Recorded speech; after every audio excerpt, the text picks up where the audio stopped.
एक ट्रक ड्रायव्हरचं दुःख सांगतो. ही बाजू कधीच कोणी समोर आणण्याचा प्रयत्न केला नाही, पण माझा छोटासा प्रयत्न. तर विषय काय होतोय, ज्यावेळेस 10 टायर 12 टायर किंवा एखादा कंटेनरला युटर्न घ्यायचा असतो, त्यावेळेस कसं आहे की आपल्याला समजा युटर्न घ्यायचा असला तर जनरली राईटला गाडी ठेवायची आणि लगेच युटर्न इंडिकेटर देऊन युटर्न घ्यायचा. लगेच सोपं असतं फोर व्हीलरचा युटर्न. पण ज्यावेळेस मोठ्या गाडीला युटर्न घ्यायचा असतो, त्यावेळेस त्या गाडीचा राऊंड मोठा असतो. जनरली राईटला गाडी युटर्न घेऊ शकत नाही तेवढ्यातली तेवढ्यात. त्याच्यामुळे बऱ्याच गाड्या लेफ्ट साईडला ठेवावं लागतात आणि युटर्न घ्यायच्या वेळेस फुल राऊंड मारायचा असतो. त्यामुळं इंडिकेटर देऊन त्यांना छोट्या गाड्यांनी थांबणं गरजेचं असतं. पण काही ना अक्कल लोकांना, टू व्हीलर वाले काही ना अक्कल लोक, मी उघड उघड बोलतोय, त्यांना समजतच नाहीये की बुवा ती गाडी मोठा राऊंड आहे, त्याच्यामुळे लेफ्टला थांबून मग राईटचा इंडिकेटर देऊन युटर्न घेणार आहे.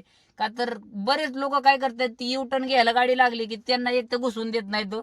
आणि बऱ्याच गाडी काय होतं, मोठ्या वेळेस मोठी गाडी ज्या वेळेस असते त्यावेळेस त्यांना एका राऊंड मध्ये ती गाडी टर्न घेत नाही, त्यांना एकदा दोनदा मागं पुढं करावी लागते, त्यावेळेस ती युटर्न घेते. तर काही बिन अकलीचे लोक, रिक्षावाले स्पेशली, की ती गाडी पुढे गेली की त्या गाडीच्या मागं थोडीशी जागा होती, तर ड्रायव्हरला काय माग पण डोळे नसतात दादांनो, की तुम्ही मागून घुसताय. ती गाडी युटर्न घ्यायसाठी तिथं जनरली त्या ड्रायव्हरला मागं घेऊन परत पुढे घ्यायची असते, त्यावेळेस ती टर्न घेते गाडी.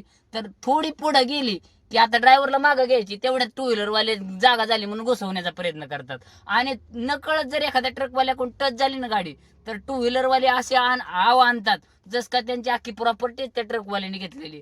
ही रियालिटी आहे आणि ही बाजू कधीच कोणाच्या लक्षात आली नाही. अपेक्षा करतो की पोलिसांच्या तरी ही गोष्ट लक्षात यावा, की ज्यावेळेस मोठ्या गाडीला युटर्न घ्यायचा असतो ना, त्यावेळेस त्याला किती संकट फेस करावी लागतात ना. हे आता मी रोज 250-300 किलोमीटर गाडी चालवतो, माझ्या रोज डोळ्यासमोर अशी एखादी तरी घटना येते. त्याच्यामुळं छोटासा प्रयत्न माझा.